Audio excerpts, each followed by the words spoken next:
From the Cronkite studios in downtown Phoenix, this is Cronkite News. President Trump said he can revoke birthright citizenship for children of undocumented immigrants with an executive order. But can he? We talked to constitutional experts on the president's ability to change the 14th Amendment. Just days after the deadly shooting at a synagogue in Pittsburgh, Pennsylvania, we take a look at how the Jewish community in the Valley is remembering the lives lost. Plus, we are in just the beginning of flu season here in the Valley. We take a look at the changes made to this year's vaccinations to keep you flu-free. Cronkite News starts now.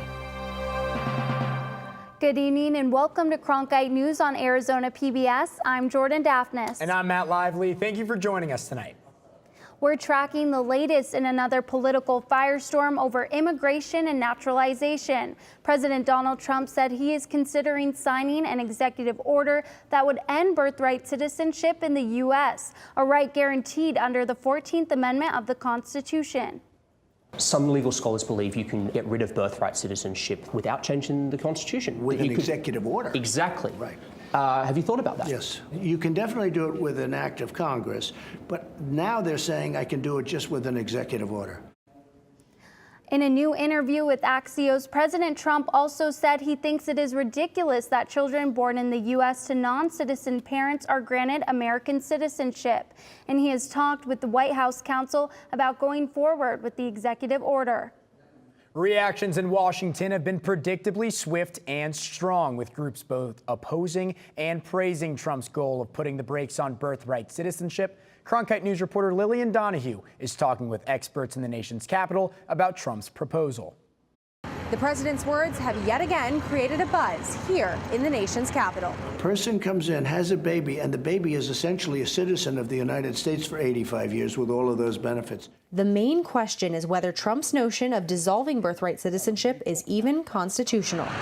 Kenneth Romero with the National Caucus of State Legislators says no, calling it a strategic move by Trump. But more than that, is an attempt to have an impact on the upcoming midterm elections by instilling fear in some groups and instilling anger in other groups. Despite this, researcher Matthew O'Brien with the Federation for American Immigration Reform says that Trump's plan is entirely possible. Overall, I think it makes a lot of sense. So one of the things that the president as the chief executive can do is issue an executive order telling executive agencies how they are to interpret that provision of law.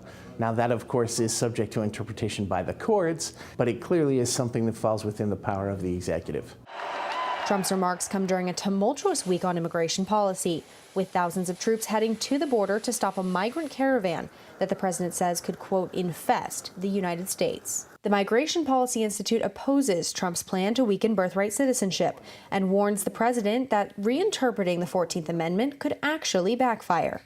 MPI has estimated that doing this would increase the population of authorized immigrants inside the United States by anywhere from 5 to 13 million by 2050. Now, any proposal by Trump on birthright citizenship is sure to be challenged by the courts, but Pierce does say that a conservative majority on the Supreme Court could have the final say. In Washington, Lillian Donahue, Cronkite News. So, can the president amend the Constitution with an executive order? This morning, we spoke with Dan Barr, a constitutional law attorney in Phoenix. He says amending the Constitution is an intentionally difficult process. Well, Donald Trump can no more amend the Constitution by an executive order than he can order the sun from stop rising in the east in the morning or send a spaceship to land on the sun because it's dark outside. I mean, it's ludicrous. The Article 5 of the Constitution sets out an intentionally difficult process to amend the Constitution. The process for making any amendments to the U.S. Constitution would require 2/3 vote by the U.S. Senate and the House of Representatives, followed by approval from 3/4 of the state legislators. The migrant caravans traveling from southern Mexico and Central America to the U.S. are slowly making their way toward the north border. And President Donald Trump says he plans to house those seeking asylum in tent cities.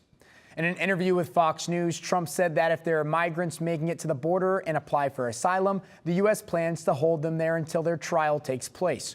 Trump said, quote, "We're going to build tent cities. We're going to put tents up all over the place, and they're going to wait," end quote. Under current protocol, migrants are released until their cases are decided in immigration court, which can take up to several years if they pass an initial screening. The Defense Department said it's sending 5,200 active duty troops to the southern border to deal with illegal immigration.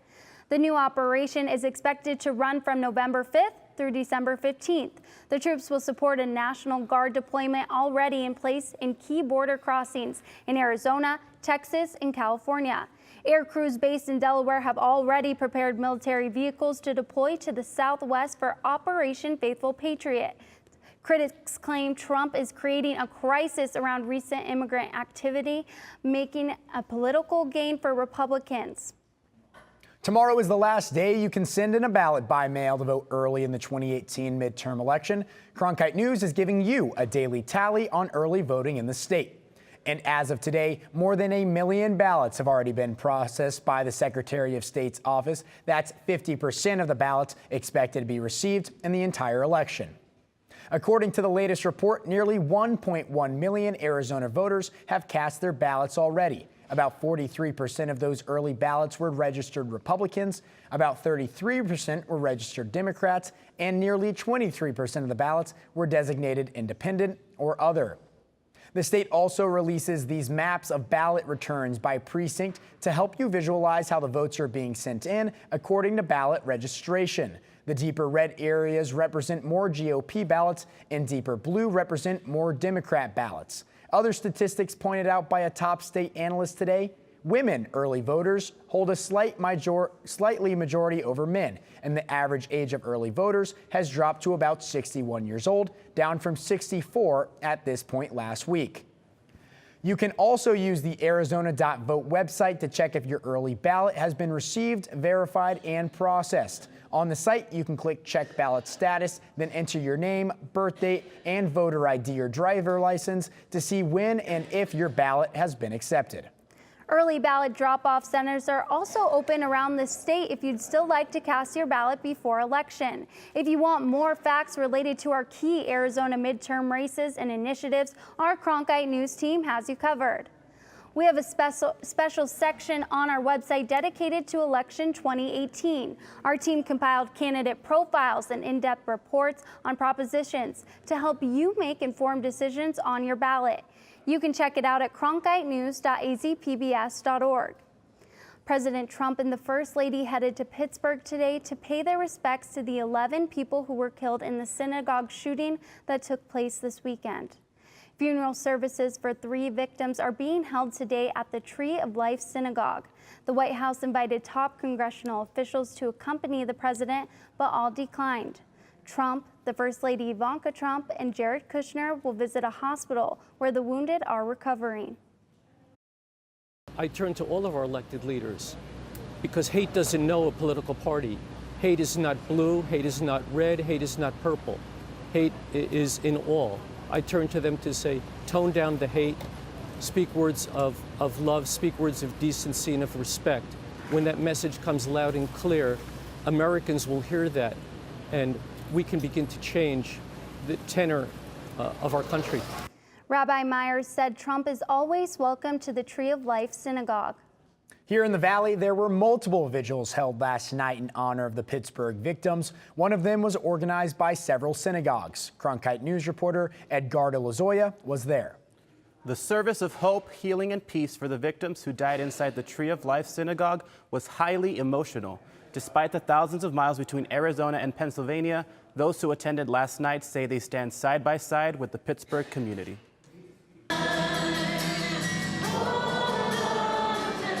Hundreds of people from all different religions packed the inside of the Beth Israel congregation in Scottsdale last night, coming together in solidarity and remembrance after Saturday's shooting at the Tree of Life Synagogue in Pittsburgh. Pray that we learn from this and that some good can come out of it, because something must come out of it. Positive action. For many in the Valley, the shooting has stirred something deep inside them. For Jeremy Harris, it's particularly close. He lived in the Squirrel Hill neighborhood where the massacre occurred. These things take a personal light as a Jew, but also as a former resident. And I think the community and communities all over the country, all over the world, try to come together for these kinds of things and try to make something positive out of something so deeply negative. We will walk together with goodness, with hope, with healing. Beth Israel, Temple Chai, and Temple Emmanuel of Tempe were just some of the congregations that participated in the emotional service. Many who attended the vigil expressed similar sentiments of strength and solidarity, and not only from the Jewish community. And remain faithful to our That kind of support, they say, is deeply appreciated. And when a tragedy strikes, we're all part of the tragedy.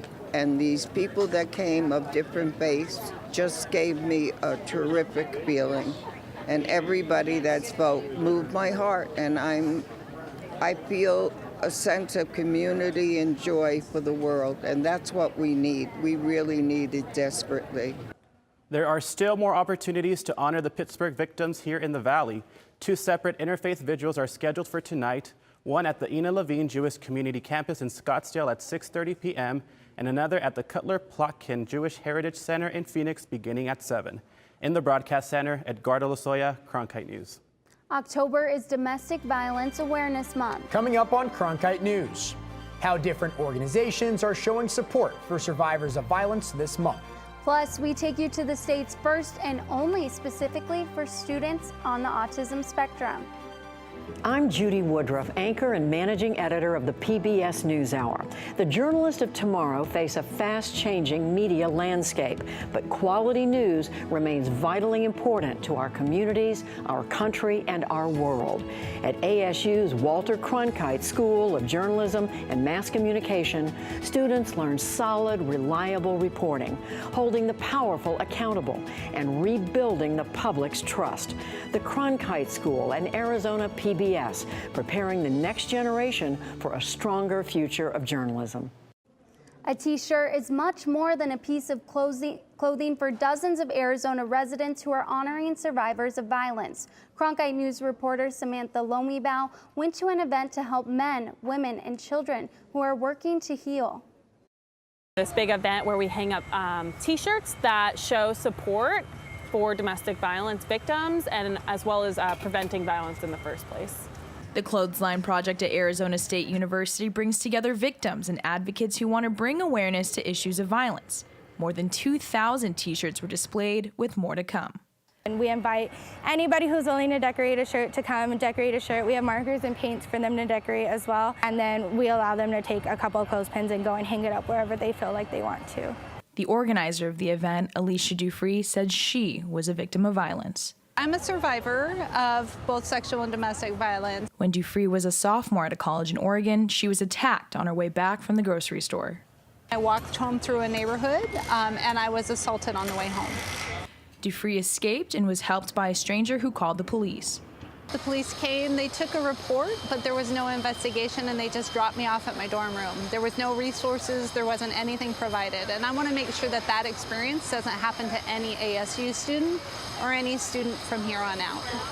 People came to the Tempe campus today to paint words of encouragement on t-shirts, then hanging the finished t-shirts on a fence with clothespins. Volunteers say it's a way to get people to talk about a subject some find uncomfortable. I think that not enough conversation is happening about it, so I think being able to visualize people's thoughts on it is a really good conversation starter. So I think it's just important to get the conversation out there and get people to start thinking about it. In Tempe, Samantha Lomibao, Cronkite News. Anyone can come to the Tempe campus to paint a t-shirt through tomorrow. Students with autism are getting the extra support they need with a first-of-its-kind school right here in Arizona. Cronkite News reporter Jennifer Alvarez takes us there. He says, "Give me some love, Johnny. Give me some love." That's Apollo, the therapy dog. His job, to make these students feel at home. They're the nicest, kindest, sweetest kids on the face of this earth. They're also twice exceptional, and that means our students are academically bright, and they've all been diagnosed with Asperger's syndrome, which is a form of high-functioning autism. Gateway Academy is the only school in Arizona that focuses on a pure population of students that are on the autism spectrum. Does somebody want to share what it was that they picked? Here, students receive hands-on academics, speech and language therapy, and occupational therapy as part of their education. Working here for me has been kind of a savior. Working with the kids is always fun because you get to know all of them. They have that extra drive there that I don't see in a lot of other students. Chris Kinder, a senior, says other schools just weren't right for him. So why is this one fit for you? This one fits much better because the staff here is used to kids with special needs, and you can make friends very easily here. You don't have to worry about differences, as everyone here is pretty much the same. The school CEO, Robin Sweet, says special needs can't stop them from learning, achieving, and succeeding. The diagnosis is an explanation. It does not define who you are. You ultimately, by your actions and how you walk through life, define who you are. And she says this school and the students never fail to fill her heart. Oh my gosh. I love what I do. Like the teachers, this is a mission and a passion. I love coming here in the morning. I love staying late. The reward is unexplainable. Gateway Academy was founded in 2005, and they say 100% of its graduates have gone on to college. Flu season is just around the corner. Coming up on Cronkite News. Find out what changes scientists are making to the flu shot next.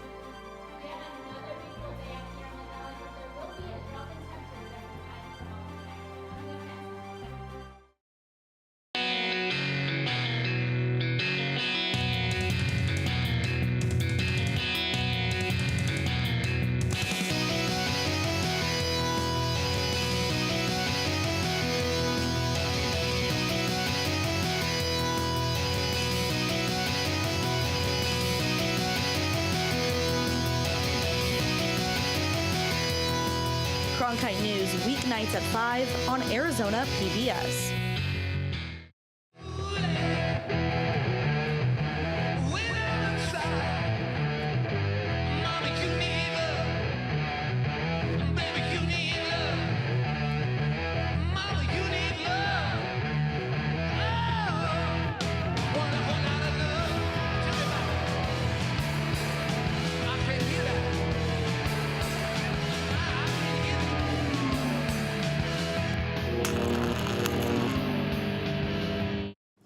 The only thing that's predictable about flu season is that it's unpredictable. As Cammie Clark reports, this year, scientists made changes to the vaccine, trying to figure out which strains they need to fight. And they're hoping more people get the shot. In the first 3 weeks of flu season, nearly 100 cases of flu were confirmed by the Arizona Department of Health Services. Last year was the deadliest for flu cases nationally, according to the CDC, and fewer people got the flu vaccine last year. Pharmacy manager Brandon Luke says this year's vaccine is a little different. Every year the flu changes, and we try to stay ahead of it. We adjust the vaccine accordingly to where we think it's most likely to be going.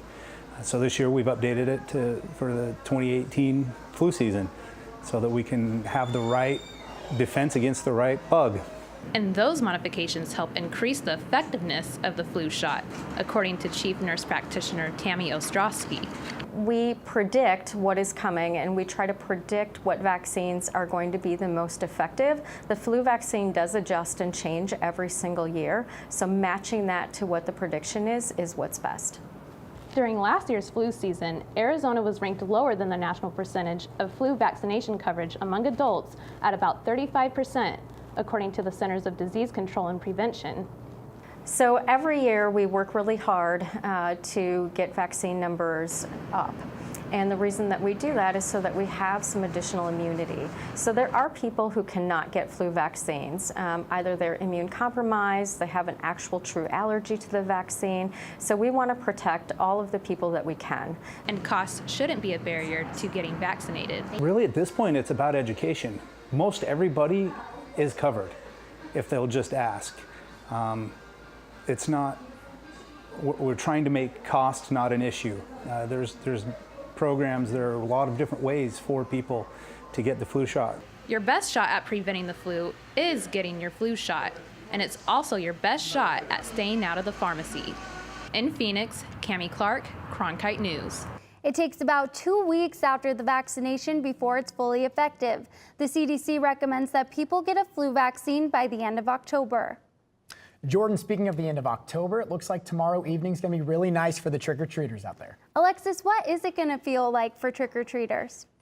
Well, it's going to be feeling pretty spectacular tomorrow night, but right now it's going to be 84 degrees in Phoenix, looking at a dew point at 45 with winds blowing 10 miles per hour. Looking at the high temperatures around the state right now, 84 in Phoenix. Up in the higher country, we're going to stay between the 50s and 60s, 55 in Flagstaff, 75 in Globe, and heating up in Yuma at 88 degrees. For the next 8 hours, we're going to be dropping down all the way to 70 degrees by 11 p.m. But the real question is what will the temperatures be like for tomorrow? Well, the high temperature will be 78 degrees all across the rim, 40 at 9, 66 in Globe, 81 in Yuma, and 66 degrees in Kingman. And if you are planning on trick-or-treating, here's what you can expect for Halloween night. By 5 p.m., we're going to be at 75 degrees, seeing nothing but sunshine, but you might need a light jacket as the night progresses, because at 7 o'clock, we're going to be at 69 degrees, going down to 65 by 9 p.m. For my 7-day forecast, we're going to see nothing but sunshine tomorrow. Into the weekend, nothing but clouds going on, ending on Tuesday at 82 degrees. From the Cronkite Weather Center, I'm Alexis Leal, Cronkite News. Artificial intelligence is becoming more commonly used in everyday life. Coming up on Cronkite News, how these athletes are using AI to prevent injuries. That's next. If you're looking for one show that tells you what happened that day in the world of business, it's NBR. We saw a classic shipwreck. Nordstrom's opening stores. Triple-digit gains. Crude climbs. We're there to help our audience find new investment ideas. The market still has room to go up. Nightly Business Report is the longest-running business television program in history. Weeknights at 10:30 on Arizona PBS. I'm Matt Berry, ESPN Sports Center anchor and graduate of ASU's Walter Cronkite School of Journalism and Mass Communication. With its bachelor's and master's degrees in sports journalism, the Cronkite School is preparing the next generation of sports journalists to tell stories that matter, stories that excite, inspire, and inform. Cronkite immerses students in covering sports at all levels in one of the country's top sports markets. It's this hands-on experience under the guidance of award-winning sports media veterans that shape the top journalists of tomorrow.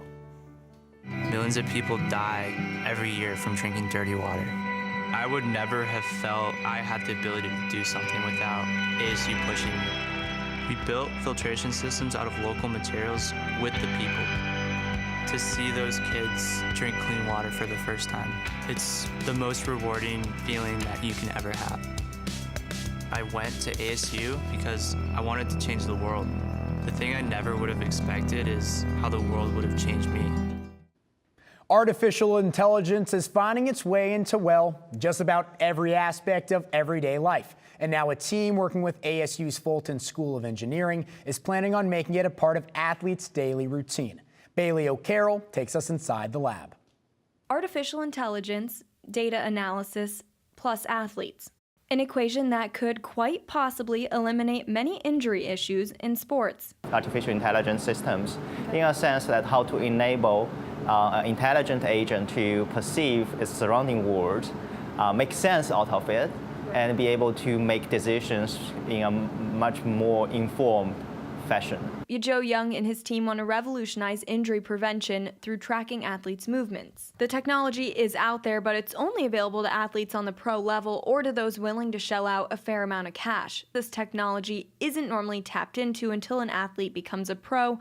By that point, their muscle memory is locked in. If you were to have a high school pitcher, and if you can afford our technology, which is essentially just a one camera, and then you record your motion, movement, and you upload it, we can feedback to you whether you should focus more on this like fine grain movement or be careful with your wrist in this certain motion that you should want to avoid that can prevent your future injuries. The guys are hoping to use cameras just like this one to prevent sports injuries in the future. We want to fully utilize camera as the single channel of sensory inputs to essentially evaluate the human performance. Next, they analyze the movement data the camera records. We don't need huge machines to process data, and with the hope at the end, apply these technologies onto commercial products, such as maybe cell phones. The key will be making their technology cell phone friendly. Young isn't sure when the technology will be ready to use on a cell phone, but when it does happen, it'll be a game changer. We can essentially, from the bottom-up manner, change the landscape of sports. In Tempe, Bailey O'Carroll, Cronkite News. Cronkite News is proud to be the news division of Arizona PBS. Here's what's coming up on Arizona Horizon and PBS NewsHour. On the next Arizona Horizon, we'll get a preview of the U.S. Supreme Court's news session, including what to expect from recently confirmed Justice Brett Kavanaugh. That's on the next Arizona Horizon. Hi, I'm Hari Srinivasan. Should colleges be held accountable for the graduation rates of their students? We do take responsibility, so it is not our students who fail when they do fail, it's the university. On the PBS NewsHour. That's it for Cronkite News tonight. Thank you for joining us. For top Arizona stories anytime, go to cronkitenews.azpbs.org.